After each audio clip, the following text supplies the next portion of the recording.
Hi everybody, welcome to this online module, Engaging Adults in Home Tutoring for VoRTCS.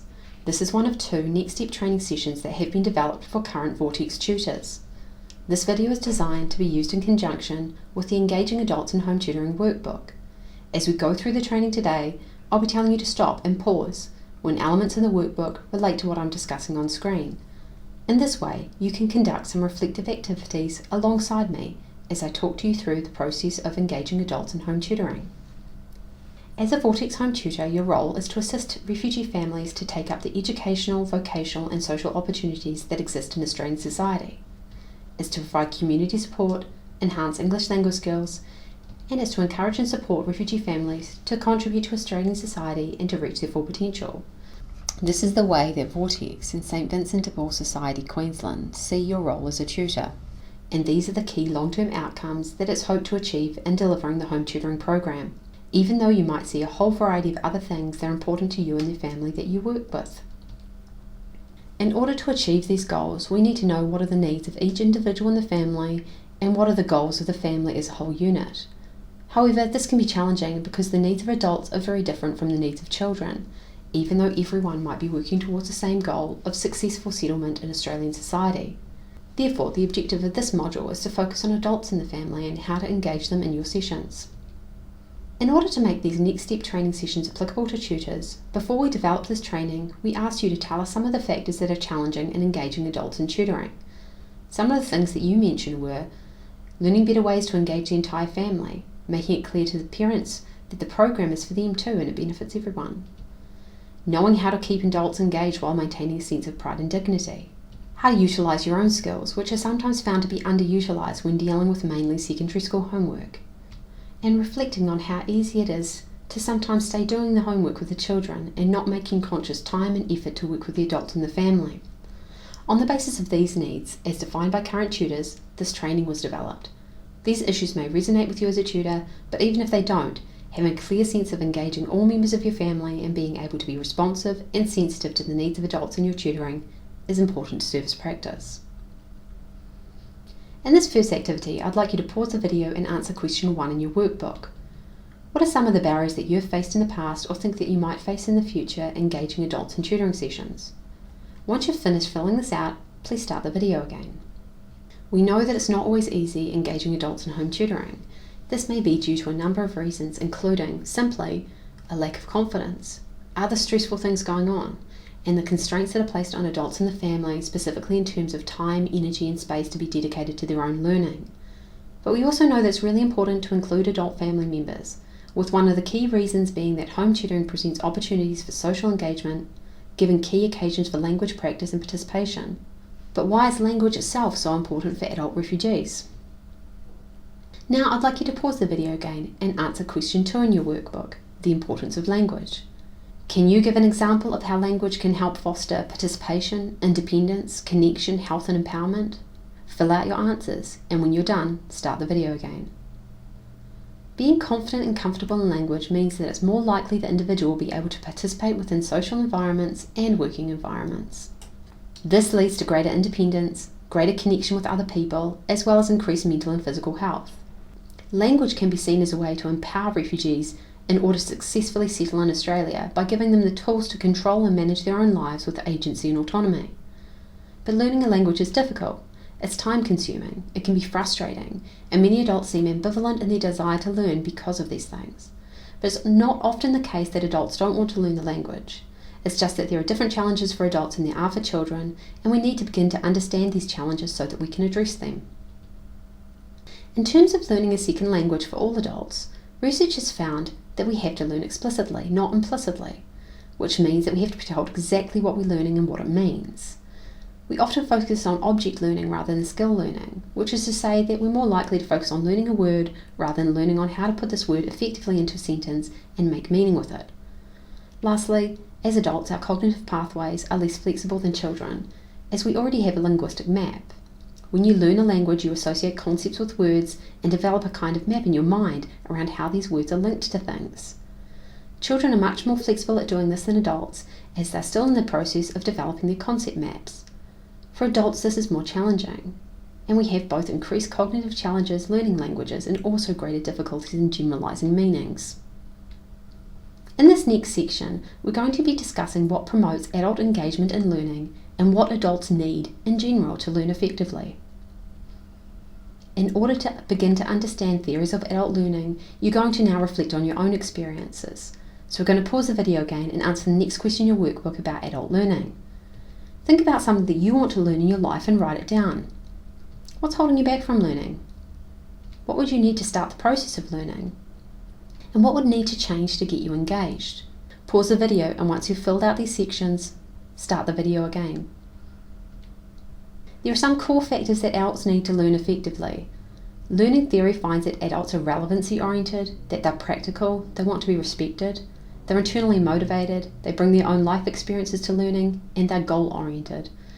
What this means is that adults need to see how what they're learning is important and be able to use it in a practical manner. They need to be respected for their autonomy and ability to make decisions, and they need to care about what they're learning. Did you mention any of these in your own experiences of wanting to learn something new? These key factors in adult learning can be categorised into 4 separate pieces that form the foundation of effective learning. The first puzzle piece is experience, which takes into account the fact that adults already have a wealth of knowledge and experience that they bring to the learning environment. The second is autonomy, which refers to the fact that learners have the power to make choices and should be able to exercise this power. The third is action, which shows that learners need to be able to apply the knowledge that they learn and know what they can use it for. And finally, readiness is the last piece of the puzzle. Adults must be willing and ready to learn and can be assisted to grow their readiness in the right learning environments. These 4 factors are the basic preconditions for all adult learners, but adult refugees have some additional challenges that also need to be taken into consideration. Pause this video for a moment, and in your workbook, fill in question 4. Specifically, what are some of the things that adult refugees might face in terms of their learning that are different from other adults? Once you've filled this out, start the video again. Contextual factors mean that adult refugee learning experiences can be more challenging than it is for other adults. These factors fall into 2 major categories: those that occur pre-migration or before refugees come to Australia, and those that occur post-migration or after settlement. We're going to now be talking about these 4 factors in turn, but before we do this, I'd like you to answer the associated questions. Go to your workbook and answer questions 5A, B, C and D. Once you've completed these, start the video again. Refugees have numerous pathways to settlement in Australia, and for some individuals these may be very stressful and impact on their own health and relationships with others even well after migration. This doesn't mean that all refugee adults face the same difficulties, but rather that there are potential issues that may be hard to understand for people who haven't experienced them. Some difficulties that are presented in tutoring with adults may be due to these stressful prior experiences, and it's important to be aware of these. The second pre-migration factor that influences learning for adult refugees is their diversity of experiences with literacy in the ethnic language or other languages, as well as their involvement or lack of involvement in formal education environments. Some adults have extensive experience with formal education in their home countries, whereas others only have limited literacy and educational experiences. Alongside challenges prior to migrating to Australia, refugees also face stressors from their settlement experiences which impact on their learning.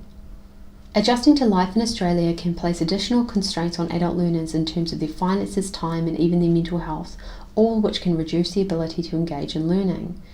It's very important to understand these current stressors and how they may impact on potential readiness for adults to engage in learning experiences during home tutoring. And finally, other difficulties in settlement can come through changes in family roles, especially as children become one of the major communicators for the family. This can be due to taking on the language quicker than adults do and may mean that adults feel less engaged and put more responsibilities on their children. Understanding the challenges that refugee adults face in their learning is the first step in order to working effectively with them. However, you also need to identify the unique strengths and resources of adult refugees. Pause the video again and answer question 6 in your workbook. What strengths or positive internal characteristics do the adults in your family have, and what external resources or positive factors that are outside the individual do the adults in your family have access to? Once you've answered this question, start the video again. Everything that we've learnt so far has been in the service of enabling adult refugees to participate effectively within tutoring. Encouraging participation from adults involves a series of 4 steps that include positive attitudes towards learning, promoting self-esteem, encouraging motivation, and identifying opportunities and barriers to learn. These 4 key elements frame learning experiences, allowing adults to see how learning is important, making them feel like they can do it, that they want to do it, but also helping them understand what can assist or hinder them in the process. By understanding these 4 steps together, we can encourage adults to engage in learning and assist them in wanting to learn. Your role as a tutor in this process is to undertake your tutoring session in a way that helps adults learn the most effectively. The next section of this module focuses on a structured method to do this. The method that we're going to be discussing is routine, inclusion, connection, and empowerment, otherwise known as RICE. We're going to be going through each of these steps one by one and explaining what they mean in turn. Firstly, having a routine in tutoring reduces anxiety and gives a sense of control and predictability over the session for learners. This shouldn't reduce flexibility in the types of content that you engage with, but rather relates to things like consistent ways of starting and finishing tutoring, allocating time for engaging in specific activities with adults, and giving them dedicated attention each session. Talking with adults through what was done previously in the tutoring session with all family members, so that they know what's going on for everyone, and discussing how you're going to build on that in the following sessions. Modelling good routines yourself, making team plans and following through with your own commitments. Without showing your commitment and consistency, you can't expect adults in your family to engage in learning. The second method is inclusion, which means to include adults in everything that's done in tutoring, either directly by assisting adults or indirectly by asking them to be including activities run with other family members. A key way of doing this is to make everyone in the family aware of what the overall goals are and how each small thing you do is to assist all family members in adjusting well to Australia. This means that the fact that families will eventually graduate out of the program should be talked about early on in the process. Building inclusive practices positions adults to be accountable for their own learning and the learning of the children in the family. Start in small ways to include everyone by using your tutoring sessions to discuss a specific theme with many different methods. For instance, you could use a geography homework problem to discuss broad issues such as transportation, cultural differences, or even travel. The third method is connection, which is about always making learning relevant with as much focus on what the family wants, needs, and expects as possible. The applicability of learning and how it relates to the lives of adults has to be made explicit. So discuss and explain the purpose of what you're doing and how it will help adults in their everyday lives. Make the adults excited about learning by finding ways to present information in line with their interests, and use their own stories to help teach about language and customs in Australia. Finally, generalise tutoring with young people in the family to adults by assisting children to discuss their learning as well as practice and explain what they know with their parents. This supports and assists collaboration and will also help children remember what they've learned better.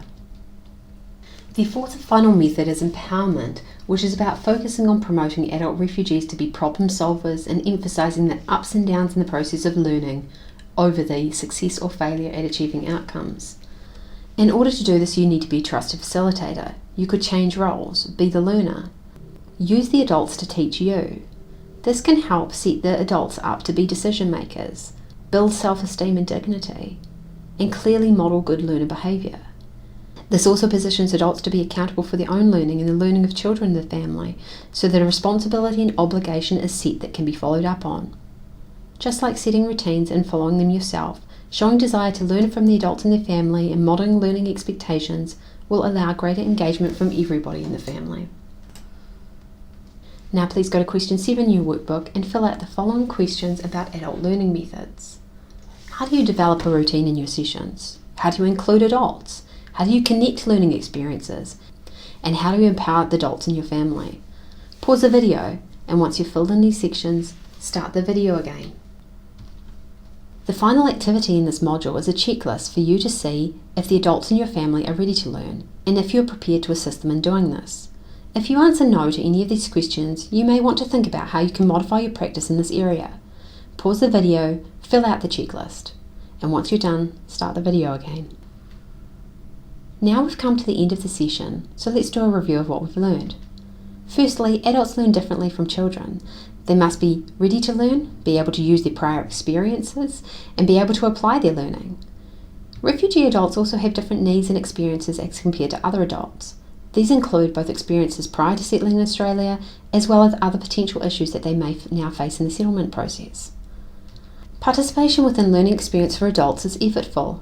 In order to promote engagement, you need to increase positive attitudes of adults towards learning, to increase self-esteem, and to help identify for adult learners what are the opportunities and barriers for learning. Finally, engaging adults requires new ways of thinking and planning about your sessions. These can be structured around the 4 methods of routine, inclusion, connection, and empowerment. Please visit the VoRTCS library or the digital repository on the website to access more resources to assist you with your tutoring. Thanks for your time. We hope you enjoyed this next step training session and that it helps you engage adults in your home tutoring sessions in the future.